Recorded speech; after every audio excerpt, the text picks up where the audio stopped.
Y hace un momento que adorábamos, el Señor me hacía pensar en esto, ¿verdad? Cómo Moisés estuvo dispuesto a cambiar la gloria por la presencia. El Señor le dijo: la nube te seguirá de día, la columna de fuego de noche.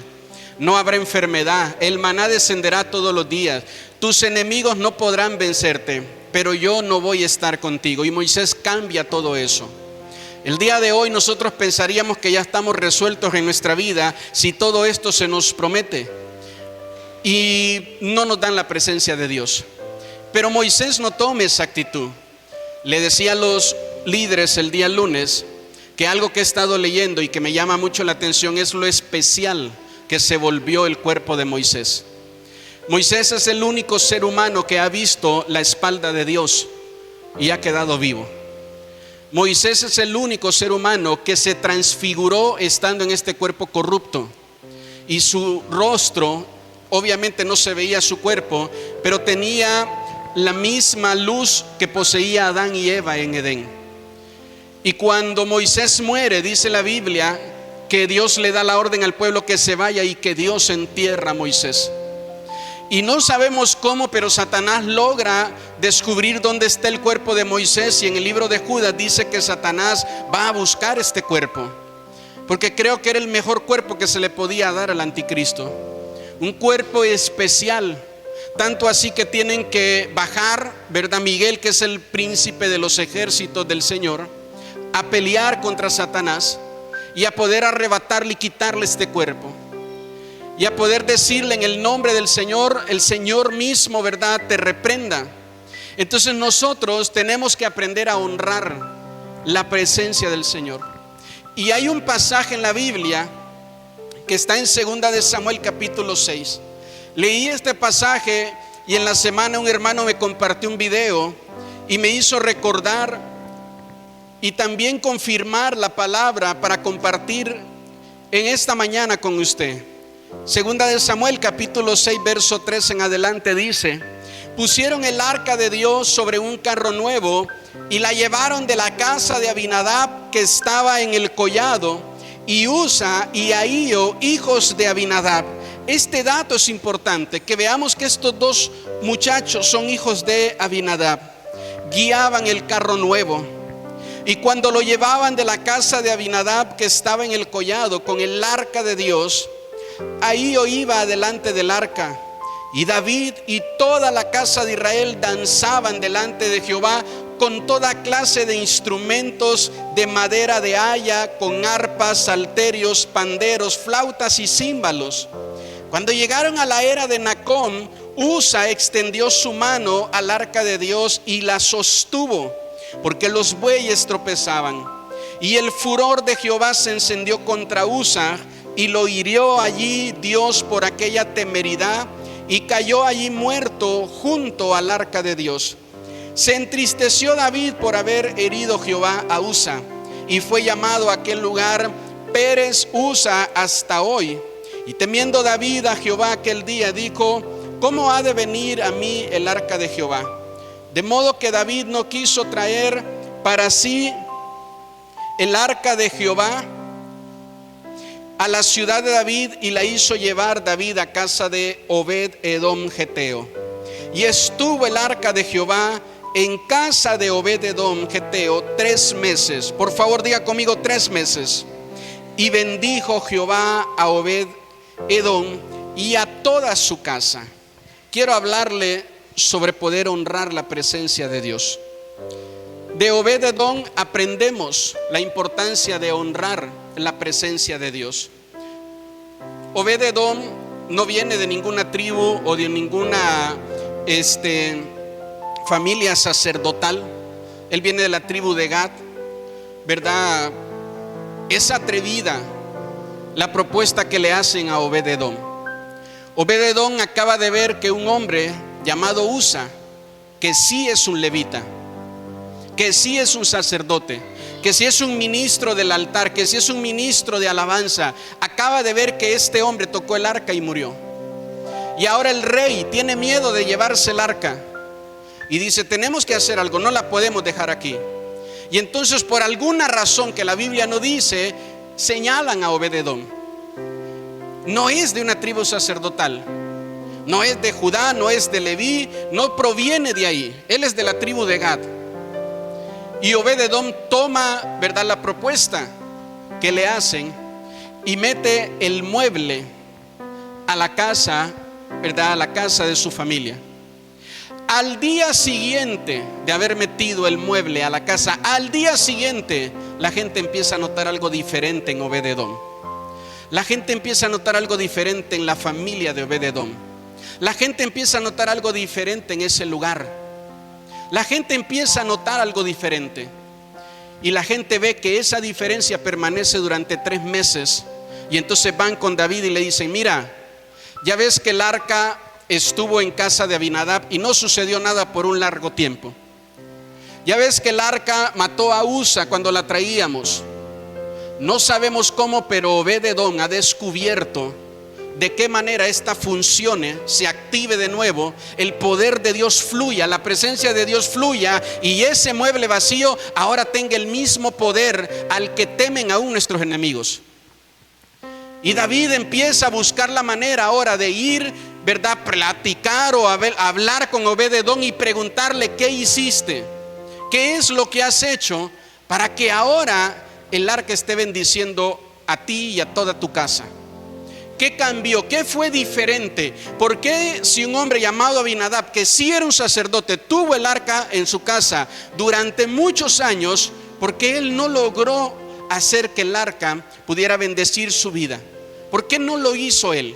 ¿Qué hiciste tú, Obed-edom? Y lo que podemos aprender de él es la importancia de honrar la presencia de Dios. Porque hoy vamos a escuchar a muchos diciendo: ¿saben qué? Esto no es altar y esto no es púlpito, eso es un podium y esto es una tarima. Y volviendo común lo que es santo, lo que es sacro, lo que es sagrado. Entonces nosotros tenemos que aprender de Obed-edom a honrar la presencia de Dios. Obed-edom, anote esto, su nombre significa siervo de Dios.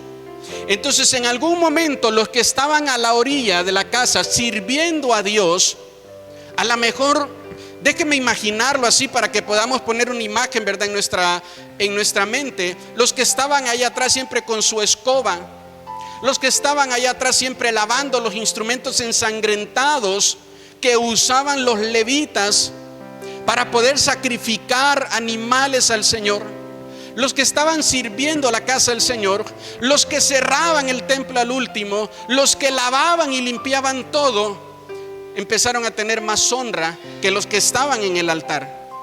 Empezaron a respetar y a honrar más la presencia de Dios.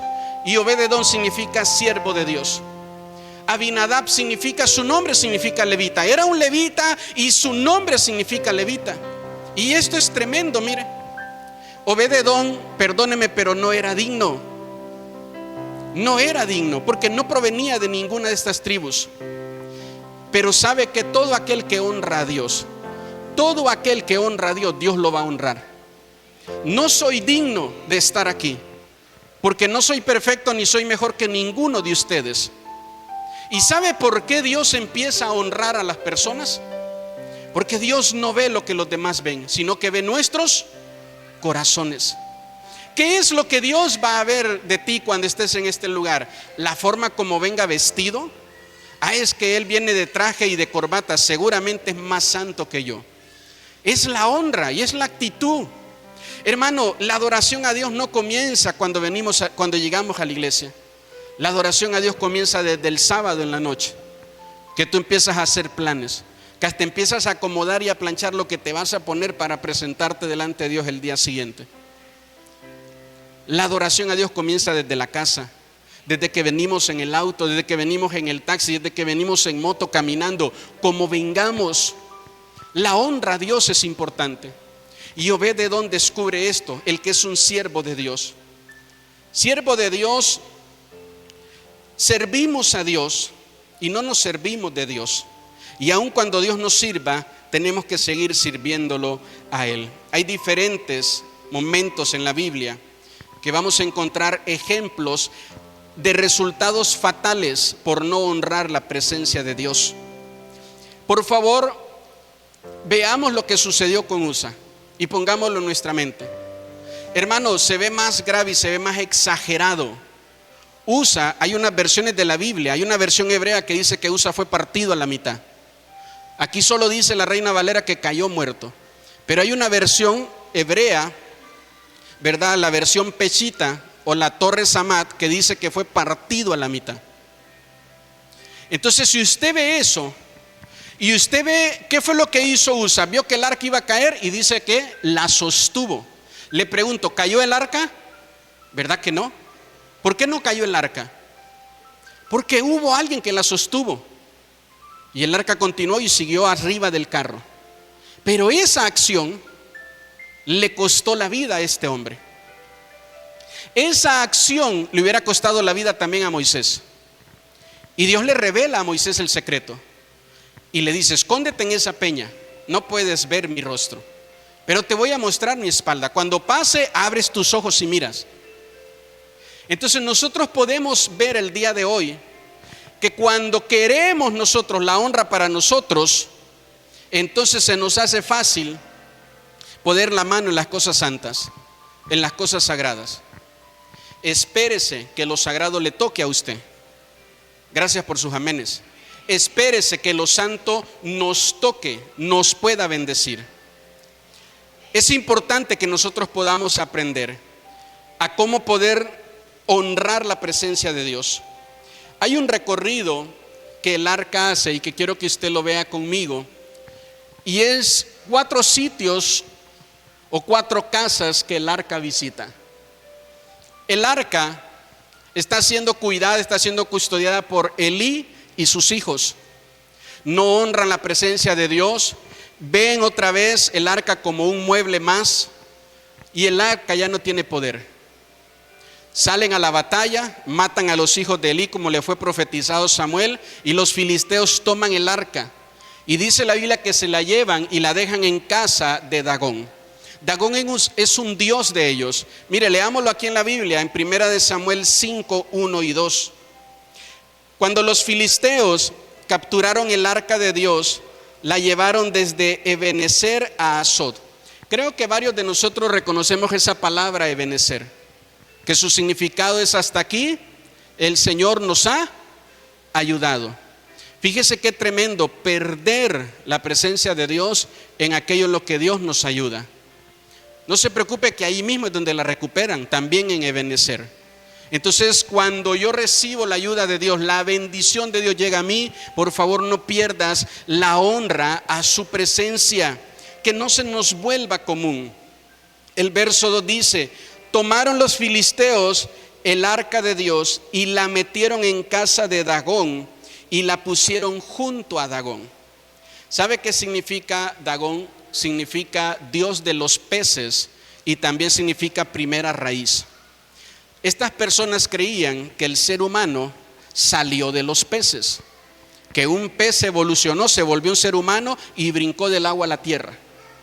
Entonces ahora a la raíz, entre comillas, del ser humano, la ponen al lado del principio y el fin, del alfa y la omega, del verbo hecho carne. La ponen al lado de él. ¿Y sabe qué es lo que sucede? Que ellos, los filisteos, empiezan a llenarse de enfermedades, de tumores, empiezan a morir sus animales, empieza a haber un montón de dificultades en medio de todos ellos. Y ahorita lo vamos a ver en una siguiente imagen. Déjeme esa imagen. Lo tremendo de esto es que esto empieza a suceder durante 7 meses aproximadamente. Y aún así, ellos siguen reteniendo el arca de Dios. Después de ahí, de pasar de casa de Dagón, ¿verdad? Ellos recapacitan, se dan cuenta de que es por tener el arca. ¿Sabe qué? La Biblia dice que en todos los pueblos alrededor de los israelitas se sabía que Dios habitaba en medio de ellos a través de este mueble. Y la Biblia menciona en diferentes batallas que cuando los sacerdotes, 4 sacerdotes, que es la ley, es la orden, de Dios, llevaban el arca cargando al campo de batalla, los enemigos empezaban a gritar. Muchos de ellos salían huyendo, otros se entregaban porque decían Jehová ha llegado. Cuando no había batalla y por la noche o por la mañana, los levitas llevaban el arca al pueblo, el pueblo empezaba a gritar, empezaba a danzar, empezaba a celebrar una batalla que todavía no habían perdido. Porque el poder de Dios es así. El poder de Dios tiene que ver con la fe del creyente. Nosotros tenemos que tener fe en el poder de Dios, para que el poder de Dios sea superior a toda fuerza, hermanos, que esté oprimiendo nuestra vida, que esté oprimiendo nuestro corazón, sea mayor. Trajo caos y destrucción y enfermedades. Pero en primera de Samuel 7:1, mire lo que hacen los filisteos. Vinieron los de Kiriat Jearim, dice, y llevaron el arca a Jehová y la pusieron en casa de Abinadab, situada en el collado, y santificaron a Eleazar su hijo para que guardase el arca de Jehová. Si usted conoce la historia, los filisteos preparan también 2 bueyes, suben, ¿verdad?, el arca otra vez a una carreta, hacen un sacrificio, lo dan como ofrenda a Dios y le piden perdón a Dios por haber tomado el arca, y dice que guían en un camino recto a los bueyes, le pegan y los bueyes empiezan a andar hasta que llegan a un lugar donde están trabajando el campo, ¿verdad?, varios israelitas, y cuando ven el arca venir empiezan a saltar y a gritar de júbilo. Se reúnen los ancianos de la ciudad y van y ven que el arca ha regresado de nuevo a casa, y empiezan a conversar entre ellos y dicen: ¿dónde la vamos a dejar? Y se decide que el arca debe de estar en casa de Abinadab. Recuerde que Elí ya murió, y después de Elí no hay otro sacerdocio, ¿verdad?, que haya tomado su lugar, porque mataron a todos los hijos de Elí. Entonces agarran a Abinadab, que es un levita, no hay pastor, no hay, ¿verdad?, sacerdote en ese momento. Y de los que ministraban al lado de Elí, toman a Abinadab y le dicen: vamos a meter el arca a tu casa, pero tienes que traer a tu hijo mayor. Y llaman a Eleazar.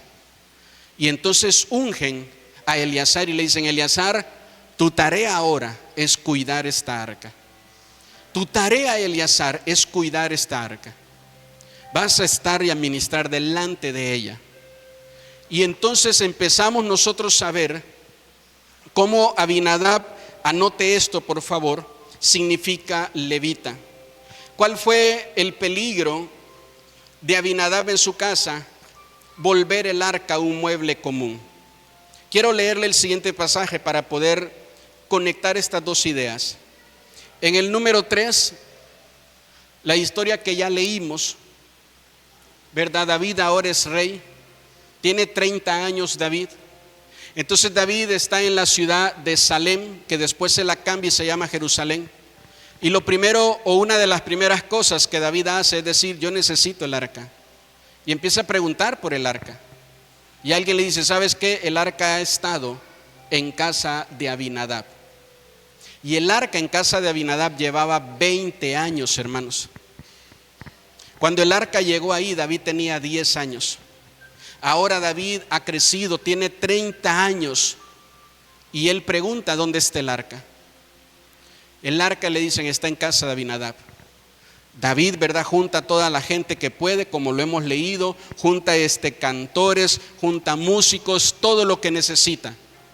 Hacen un carro nuevo, se buscan 2 bueyes nuevos, van con el transporte y dicen: vamos a casa de Abinadab porque necesitamos traer el arca al lugar donde vamos a levantar el tabernáculo a Dios. Y David, ¿verdad?, trae el arca, pero todo lo que ya leímos sucede, y entonces ahora el arca pasa de casa de Abinadab, donde estuvo 20 años, y pasa a casa de Obed-edom. Y como le decía hace un momento, ¿por qué el arca, el mismo mueble que había estado en la casa de una familia durante 20 años, no sucedió nada, no cambió nada? Y cuando entra en casa de otra familia, al día siguiente ya empieza a haber una diferencia en ese hogar y en esa familia. ¿Y sabe qué dice la Biblia? Que todo, hermano, todo fue bendecido en casa de Obed-edom. Obed-edom necesitó un día el arca en su casa para comenzar a honrarla. Obed-edom no tiene hijos. No vienen los ancianos y dicen: a ver, ven tu hijo de Obed-edom y te vamos a ungir y te vamos a poner por encargado del arca. Y esto es importante que lo entendamos. ¿Sabe por qué? Porque no todos venimos de una familia cristiana. No todos venimos de una familia de pastores. No todos venimos de una familia, ¿verdad?, que permaneció. A lo mejor mi familia fue fracturada. Mi familia se rompió. Vengo de un hogar donde solo había mamá. Vengo de un hogar donde solo había papá. Pero algo que siempre hacía mi mamá es decirme que yo amara a Dios. Algo que siempre hacía mi papá es decirme que yo amara a Dios. Hijo, hija, siempre que tengas algún problema, ora a Dios. Pídele ayuda a Dios. Dile a Dios que te ayude. Dile a Dios que te ayude. Y de repente vemos ahora la presencia de Dios en una casa ser honrada y empezar a bendecir todo lo que hay en esa casa. La presencia que pasó, hermanos, desactivada o apagada durante 20 años, ahora esta presencia comienza a bendecir. Dice la palabra del Señor ahí en 2 de Samuel, capítulo 6, versículos 6 y 7, que lo leíamos. Cuando llegaron a la era de Nacón, Usa extendió la mano del arca de Dios y la sostuvo, porque los bueyes trepezaban. El furor de Jehová se encendió contra Usa y lo hirió allí Dios por aquella temeridad y cayó allí muerto. Ahora ahí mismo, 2 de Samuel, vamos a leer el versículo 12 y el versículo 17. Fue dado aviso al rey David diciendo: Jehová ha bendecido la casa de Obed-edom, todo lo que tiene a causa del arca de Dios. Entonces David fue y llevó con alegría el arca de Dios de casa de Obed-edom a la ciudad de David. Metieron pues el arca de Jehová y la pusieron en su lugar, en medio de una tienda. Por favor, pongamos muchísima atención a esto. En medio, dice, de una tienda que David le había levantado. Y sacrificó David holocausto y ofrenda de paz delante de Jehová. Ya no hace David el mismo error de decirle a los carpinteros del reino: háganme una carreta porque voy por el arca del Señor. Sino que ahora David agarra palos, agarra, ¿verdad?, telas, y David levanta una carpa. Si me puede poner la imagen. Y esto, hermanos, es tremendo, porque David nunca tuvo tabernáculo, sino que lo que hizo David fue levantar una carpa. Y esta carpa es a la que se le profetiza y se le dice que va a poder el Señor volver a restaurar este tabernáculo. El Señor le dice a David: te voy a restaurar este tabernáculo. David muere aproximadamente a los 70 y tantos años. A los 30 años construye este lugar. Y el arca pasa ahí más de 40 años. Y dice la Biblia que cada hora, todos los días, había alabanza en ese lugar. Había adoración, había honra. ¿Sabe cuántas batallas perdió David? Ni una sola. Ni una sola. ¿Sabe qué le heredó David a sus hijos? Paz y riqueza y bendición. Esta carpa que construyó David, lo acabamos de leer, él toma ahora, ya no manda a sus siervos, sino que lo hace él ahora. Porque esto es importante que lo podamos entender. Honremos nosotros a Dios. Honra a Dios con lo que vas a hacer con tus manos, no con las órdenes que vas a dar. Honra a Dios. Que tu vida honre a Dios. En todo lo que hagas, en todo lo que haces, aún en tu trabajo, honra a Dios. Y todo lo que hagas, dice el apóstol Pablo, hazlo como si lo estuvieras haciendo para Dios. Y hazlo de la mejor manera. De la mejor manera. No podemos ser los mejores en la empresa y venir a la iglesia a dar lo que nos sobra. Gracias por sus amenes. Tenemos que darle a Dios lo mejor. Y entonces, como le decía hace un momento, David hace traer el arca. Ya no tiene telas finas, solo tiene una carpa y 4 postes. Y es tan glorioso este lugar que el arca, que ya viene activada de casa de Obed-edom, mantiene ese fluir y ese poder. Y mantiene activado el poder. Y el poder comienza a bendecir a David. ¿Sabe qué hacía David cada vez que iba a ir a guerra? Se iba a ese lugar, dice la Biblia, y se postraba delante de Jehová y le pedía guianza y le pedía dirección. Antes de hacer cualquier cosa, David iba a este lugar. Y ahí se humillaba delante de Dios y decía: Señor, ¿qué debo de hacer? ¿Qué debo de hacer, Señor? ¿Debo de ir o no debo de ir?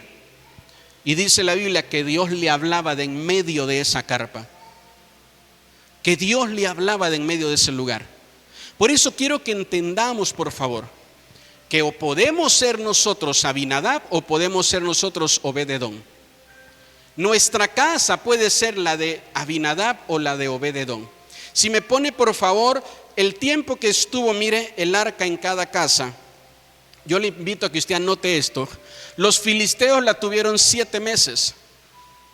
7 meses donde estuvieron siendo ellos oprimidos por tumores, por enfermedades, por muerte a sus animales, por muerte a los niños, y se resistían a querer quedarse con algo que no era de ellos. Se resistían a seguir honrando a su Dios al lado del cual habían puesto el arca. Después el arca pasa a casa de Abinadab. Hermano, por favor, pensemos por un momento cuántos años tenía Ahíos y Usa cuando el arca llegó a la casa de Dios. Eran niños y se acostumbraron a ver esto como un mueble más de la casa. Por eso es que Usa es tan atrevido que ve que el arca se va a caer y dice que la sostiene. ¿Cuántas veces a lo mejor jugó en ese lugar? O jugó con la presencia de Dios. Porque tenía un papá que no le enseñaba y que no le decía lo importante de honrar la presencia de Dios. Porque el arca es lo que significa la presencia de Dios en medio del ser humano. Y entonces no había un papá que le dijera: ¿sabe qué, hijo? Esto representa la presencia de Dios. Y tenemos el privilegio como familia de que Dios nos haya mirado, de que Dios nos haya elegido. ¿Sabe qué, hija? Usted tiene el privilegio. ¿Sabe qué, hijo? Usted tiene el privilegio de que Dios lo haya subido al altar, de que Dios le haya hablado, de que Dios lo haya escogido, que entre todos Dios lo señaló a usted. Es un privilegio que Dios le ha dado. ¿Sabe qué, hijo? ¿Sabe qué, hija? Usted tiene el privilegio de haber nacido vivo, porque muchos no pasan ese umbral. Y ahora, ¿por qué está pensando en querer quitarse la vida? Mejor piense en vivir. Gracias por sus amenes. Porque Dios te ha mirado, porque Dios está contigo y está con nosotros en esta casa. Se siente cuando la presencia de Dios está en un hogar.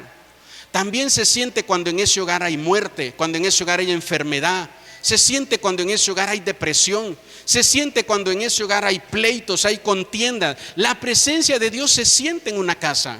Se siente la paz. Hay casas con muchas ventanas y usted entra y todo adentro está muy oscuro y en tinieblas. Se siente la presencia de Dios cuando está en una casa.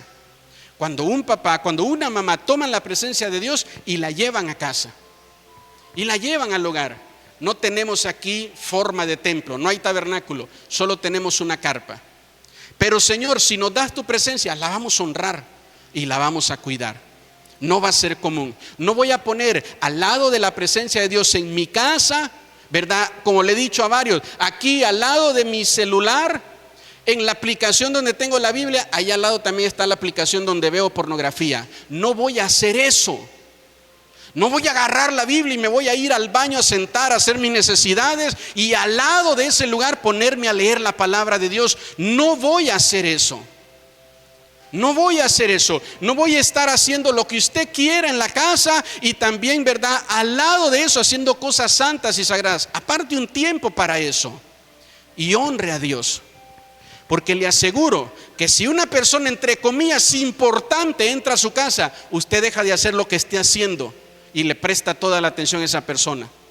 Y le dice a los hijos: váyanse a traer un refresco, váyanse a traer algo a la tienda, váyanse a traer algo. Y no le da vasitos de unicel, sino que saca, ¿verdad?, los de la abuela, los que están ahí en la vitrina de plata. Saca lo mejor. Saca los vasos de cristal que dice boda de Juanito y Juanita.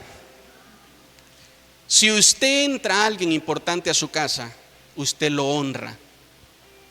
Si usted le avisan que va a venir alguien importante a su casa, usted limpia la casa. No la limpia cuando don importante ya llegó. No limpias tu casa cuando quieres hablar con Dios. Gracias por sus amenes, hermanas.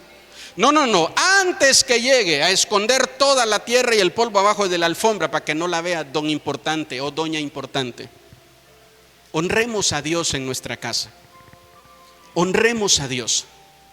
Se dice y se pregunta el apóstol Pablo, hablando con la iglesia, y le dicen: ¿por qué queremos que de la misma fuente que sale agua dulce también salga salada? Que las mismas manos que levantamos santas a Dios para alabarlo, con estas mismas manos golpeamos a nuestros hijos. ¿Por qué queremos eso? ¿Por qué queremos tener la presencia de Dios y escondernos en nuestra casa a hacer lo malo y a pecar? ¿Por qué queremos hacer eso?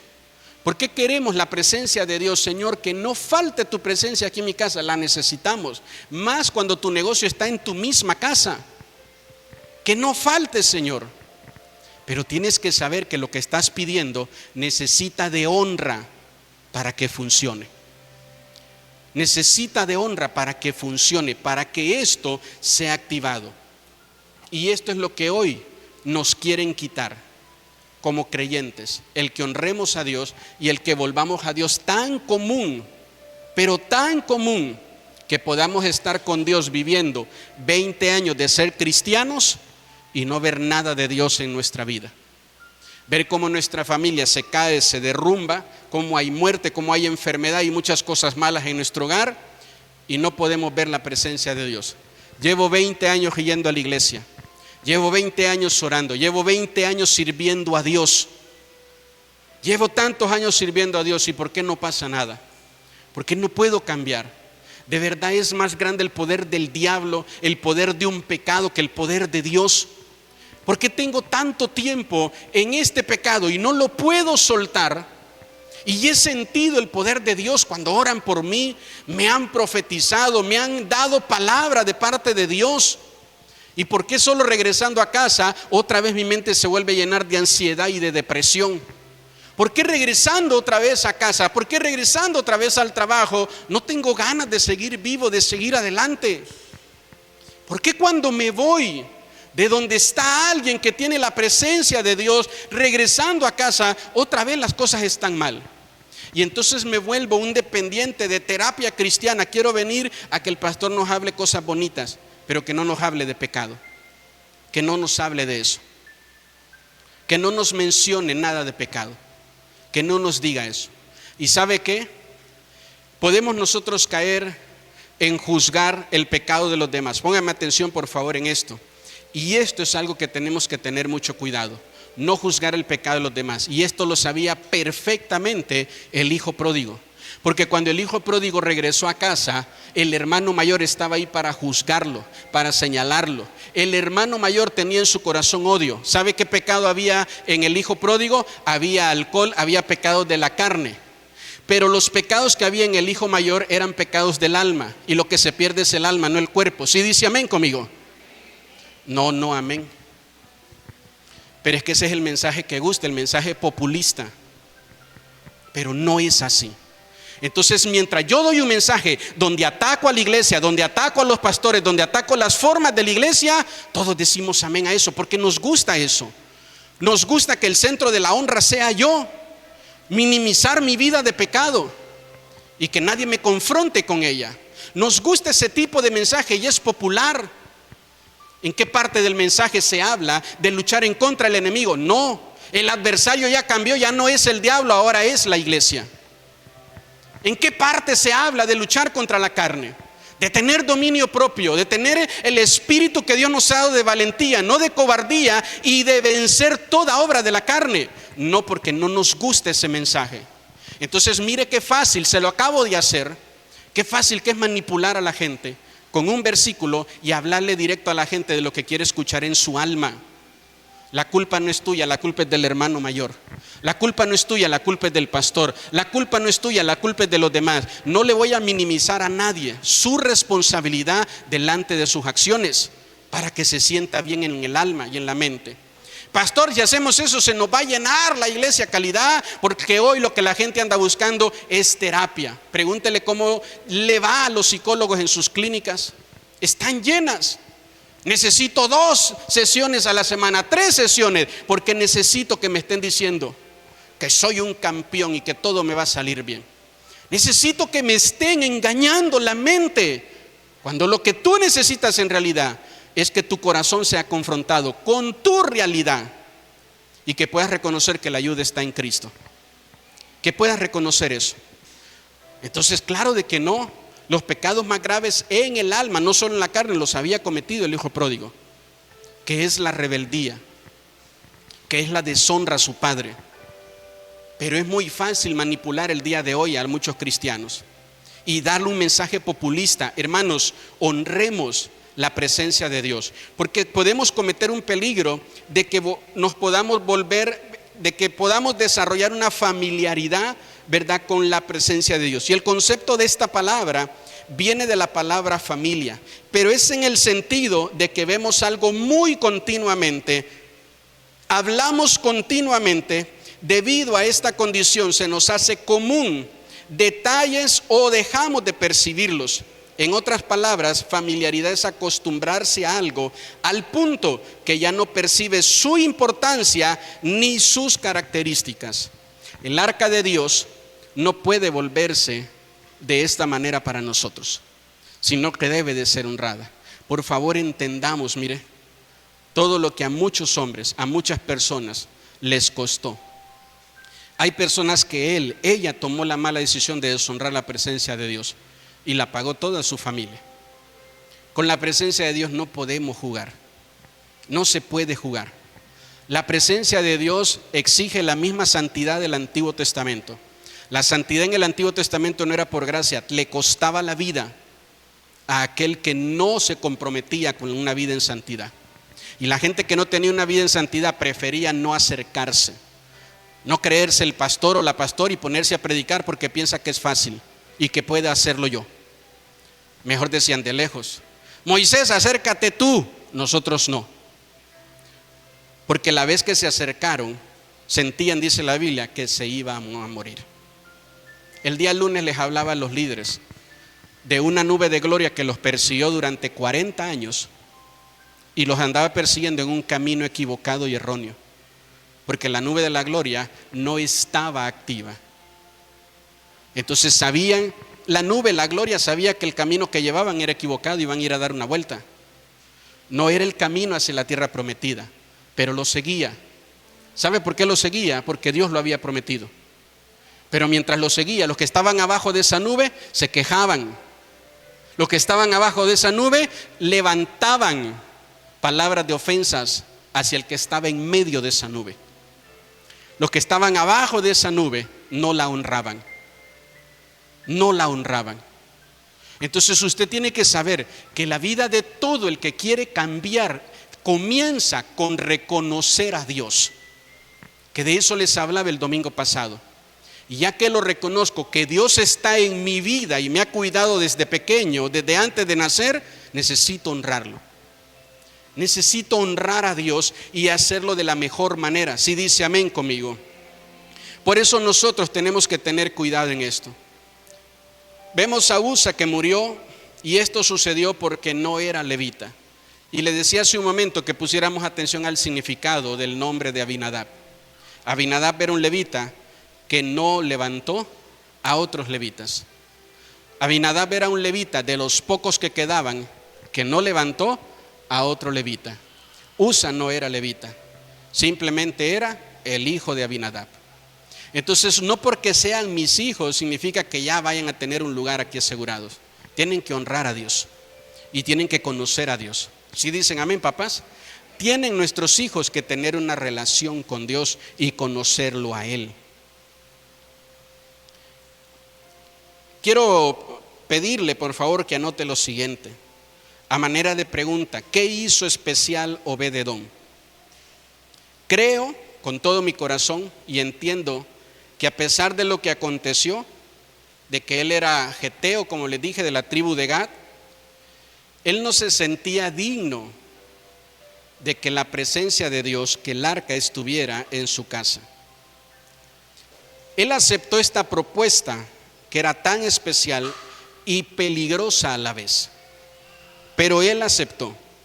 Él no vio el peligro natural, él vio la gracia derramada de Dios. Y lo que hoy quiero decirle a usted es que vuelva a valorar la presencia de Dios. Antes había un temor en el corazón cuando éramos nuevos creyentes, si nos íbamos a dormir sin orar, si nos íbamos a dormir sin haber leído la Biblia. Nos sentíamos incompletos si faltábamos a la iglesia un domingo.